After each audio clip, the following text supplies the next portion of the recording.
My name is Sione ata Siulua, and my name is my name. Our names are more than just a title. When we ask someone's name, the question shouldn't just be, what is your name? But who is your name? Asking who not only inquires the name, but it inquires the story behind the name, how the name was received, the origin and the language of the name. Our names are a unique part of our individual identity that shape who we are. Our names are a gift. And as we interact with one another, we share that gift. Every name should be important. Every name should be significant. And I say should be because in reality, some names are more significant and important than others. My name is my name, but my name has not always been my own. I was born and raised here in the States as a first-generation Tongan American.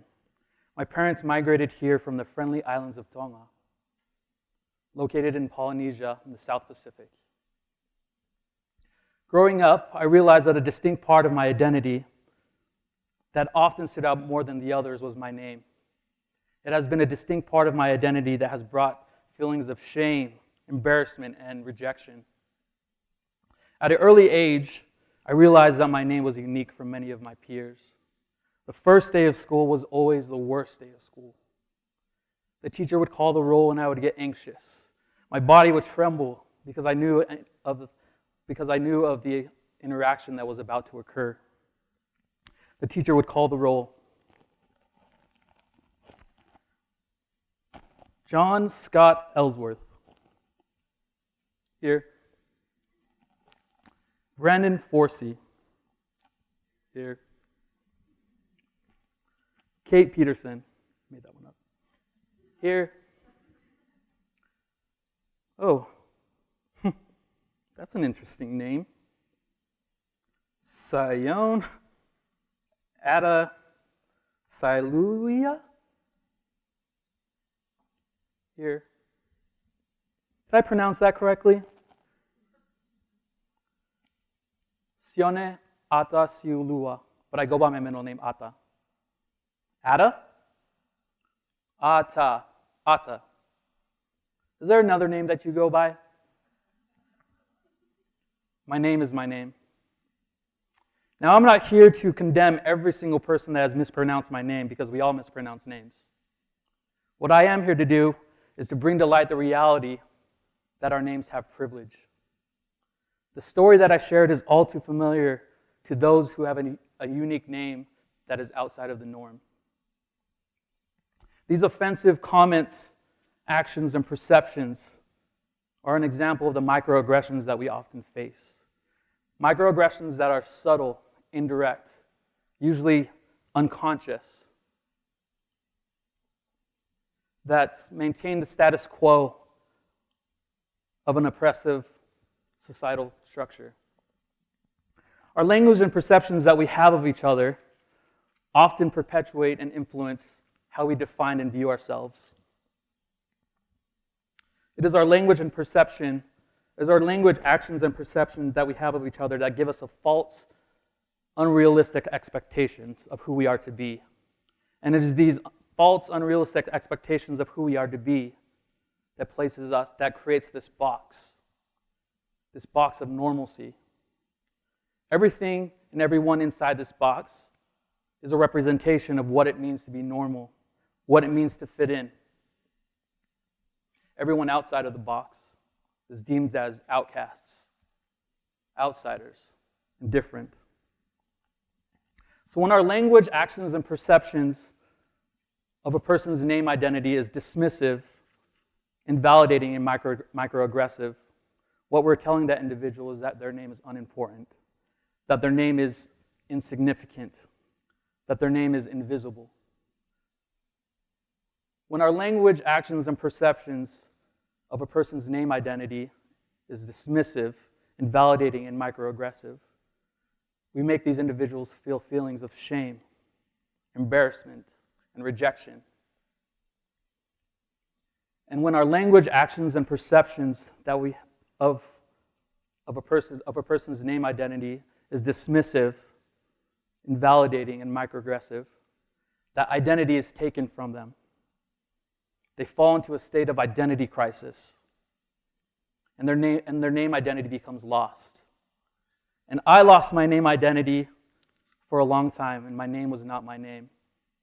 When we lose our name identity, we either continue to carry that name identity as a burden, or a new alternative name identity is found. When I lost my name identity, I continued to carry it as a burden and as a title. My name didn't become who I was. My name became what I was. Every interaction that I had made me anxious, but I kept my name because it was a part of me. It was a part of my heritage and my ethnic identity. Others, on the other hand, find new alternative name identities. In my family alone, my parents and all of my siblings have had or still have an alternative name. My dad's name is Daniela, and he goes by Tan. My mom's name is Meliam, and she goes by Mel. I've known students who are applying for medical schools who legally change their names in order to increase their chances of getting in. I've interacted with international students that introduce themselves using their American name. I've read in the media of a man named Jose who was tirelessly applying for jobs with no response and no callbacks. He decided to drop the S in his name and use the name Joe. And once he started to apply for jobs, the responses, the callbacks started flooding in.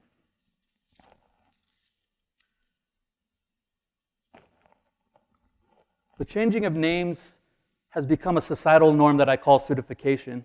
It is the process in which we change or hide our names in order to fit in or place ourselves in this box of normalcy. It also is the process in how we influence others to change their names.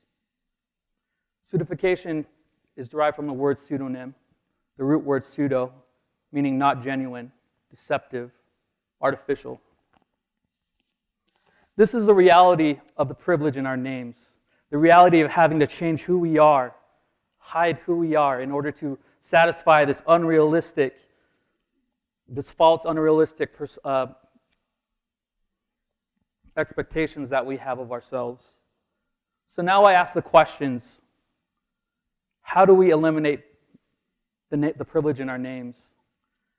How do we welcome and validate and celebrate the name identities of everyone? The first step is to recognize the privilege of your name that you do have. Recognize that you do not have to think about how your name negatively impacts who you are. Acknowledge the privilege of not having to experience dismissive, invalidating, microaggressive language, actions, and perceptions because of your name. And acknowledge the privilege and recognize the privilege of not having a name that brings you feelings of embarrassment, shame, and rejection. It is not expected of you that you become a professional linguist at pronouncing every name perfectly, or become perfect at rolling your R's or enunciating your T's, although it would be nice. What is expected of you is that you make an effort to try. You make an effort to understand, to empathize. Don't be afraid to make a mistake. Don't be afraid to ask questions or express your difficulty of pronouncing a name. Recognize that it isn't our differences that should be separating us. It is our differences that should be bringing us together. Finally, I would like to address those with names outside of this box of normalcy. Learn from my experiences. Liberate yourselves from these false perceptions that your name is different, that your name is strange, that your name is unusual. Your name is important. Your name is significant. And your name matters. Take back your identity. Be the author of your true self. Be brave, be bold, and educate those around you of who you are and where your name comes from. No matter who your name is, whether your name comes from the South Pacific or whether you have a name that best represents your gender identity, your name is a unique part of who you are and a gift to be shared. In order to truly eliminate the privilege in our names, we must all continually be standing in solidarity with each other. Solidarity based on collaboration, mutual respect and power, compassion, understanding, and love. We must be continually be aware and conscious of how we treat identities unique to our own. My name is Sione Siulua, and my name is my name. It is a gift that I wish to share with you all of who I am and who my name is. Thank you.